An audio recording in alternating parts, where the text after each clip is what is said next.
آبنائے ہرمز کی بندش سے بحری ٹریفک شدید متاثر ہے۔ ایران اس اہم مقام کو کیسے کنٹرول کر رہا ہے، دیکھیے محمد جنید کی اس رپورٹ میں۔ 28 فروری کو ایران پر اسرائیل اور امریکہ نے حملہ کیا اور اس جنگ کے شروع ہونے کے بعد 2 مارچ کو ایران کی جانب سے یہ اعلان کیا گیا کہ آبنائے ہرمز کو بند کیا جا رہا ہے، اور پھر ایران کی جانب سے کہا گیا کہ صرف وہی جہاز گزر سکیں گے آبنائے ہرمز سے جن کے پاس ایران کی طرف سے اجازت حاصل ہوگی۔ آبنائے ہرمز کی بندش کا معاملہ پوری دنیا کے میڈیا میں رپورٹ ہو رہا ہے۔ امریکہ اپنے تمام تر دعووں اور دھمکیوں کے باوجود آبنائے ہرمز سے ایران کا کنٹرول ختم کروانے میں اب تک ناکام نظر آیا ہے۔ دفاعی ماہرین کے مطابق ایران آبنائے ہرمز کو کنٹرول کرنے کے لیے روایتی بحری بیڑے پر صرف انحصار نہیں کرتا بلکہ ملٹی لیئر ڈیفنس اسٹریٹجی کا استعمال کرتا ہے۔ وہ ڈیفنس اسٹریٹجی کیا ہے اس کی تفصیل جیو نیوز کے وار روم میں آپ کو بتائی جائے گی۔ ہم آپ کو یہ بتا دیں کہ آبنائے ہرمز پر کنٹرول کے طریقے کے لیے جو پہلی حکمت عملی ہے ایران کی وہ موبائل میزائل بیٹریز ہیں جو اس نے یہاں پر نصب کر رکھی ہیں، اور اس کے ساتھ ساتھ دوسری جو حکمت عملی ہے وہ سپیڈ بوٹس کی ہے۔ اس لیے کام آتی ہیں ایران کو کہ وہ مؤثر طریقے سے اس آبنائے ہرمز کو کنٹرول کرتا ہے اور فوری طور پر رد عمل دینے کے لیے ان سپیڈ بوٹس کو استعمال کیا جاتا ہے۔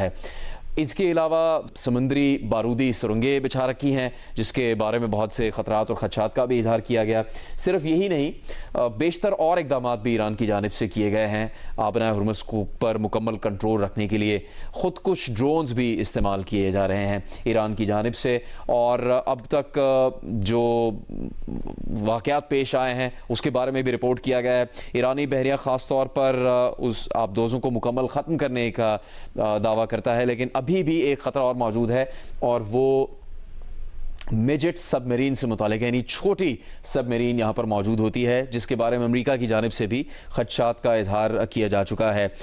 اسی لیے یہ کہا گیا ہے کہ اس بحری راستے کو استعمال کرنا اور بھی خطرناک ہو جاتا ہے۔ امریکہ اسرائیل حملوں کے بعد سے ایران نے آبنائے ہرمز پر اپنا مؤثر کنٹرول رکھا ہے۔ کئی بحری جہازوں پر حملے بھی کیے گئے ہیں، اور ان حملوں کی تفصیل بھی اس سے پہلے سامنے آتی رہی ہے۔ انٹرنیشنل میری ٹائم آرگنائزیشن نے اس سے متعلق کچھ تفصیل جاری کی ہے۔ 28 فروری سے 2 اپریل تک جو جہاز نشانہ بنے ہیں ان کی تعداد 20 بتائی گئی ہے، اور ان حملوں میں 10 ہلاکتیں بھی ہو چکی ہیں۔ آبنائے ہرمز پر ایران کے کنٹرول کا مسلسل دعویٰ سامنے آتا رہا ہے۔ خطے میں جو جہاز پھنسے رہے ہیں جس سے سب سے زیادہ جو ممالک متاثر ہوئے ان کی جانب سے بھی معلومات جاری کی گئی ہے۔ جب آبنائے ہرمز کی بندش ہو گئی تو بہت سے جہاز پھنس گئے اور بہت سے جہاز اس علاقے تک پہنچنے میں بھی کامیاب نہیں ہو سکے۔ خطے میں جو پھنسے ہوئے جہاز ہیں ان کی تعداد تقریباً 2000 بتائی گئی ہے۔ ان 2000 جہازوں میں سے 400 جہاز خلیج عمان کی طرف موڑے گئے، دیگر جہازوں کو نہر سوئس کی طرف موڑ دیا گیا، پھر انہیں ایشیا اور یورپ تک پہنچانے کے لیے جنوبی افریقہ میں کیپ آف گڈ ہوپ کے راستے طویل سفر کرنا پڑ رہا ہے۔ سعودی عرب آبنائے ہرمز کی بجائے بحیرہ احمر کے راستے تیل کی ترسیل کر رہا ہے۔ آبنائے ہرمز سے گزشتہ 24 گھنٹے میں ایران کی اجازت سے 15 جہاز گزرے ہیں۔ ایرانی میڈیا کے مطابق یہ تعداد جنگ شروع ہونے سے پہلے کی نسبت 90% کم ہے۔